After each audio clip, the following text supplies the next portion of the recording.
गुरुपौर्णिमेची पौराणिक कथा अशी की आषाढी पौर्णिमेच्या दिवशी ऋषी पराशर आणि निषाद कन्या सत्यवती यांच्या पोटी महर्षी वेदव्यास यांचा जन्म झाला। असे म्हटले जाते की वेदव्यास यांनी बालपणीच त्यांच्या पालकांना परमेश्वराचे दर्शन देण्याची इच्छा व्यक्त केली होती, परंतु त्यांची आई सत्यवतीने ही इच्छा नाकारली। मग वेदव्यास हट्टीपणा करू लागले। त्यावर त्यांच्या आईने वेदव्यास यांना जंगलात जाण्याचा आदेश दिला। तसेच जेव्हा तुम्हाला घरची आठवण येईल तेव्हाच परत या असेही सांगितले। त्यानंतर वेदव्यास यांनी घनदाट अरण्यात घोर तपश्चर्या केली।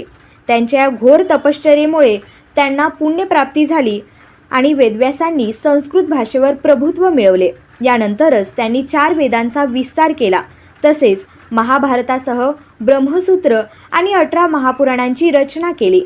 महर्षी वेदव्यास यांना 4ही वेदांचे ज्ञान होते, त्यामुळेच या दिवशी गुरुची पूजा करण्याची परंपरा शतकानुशतके चालत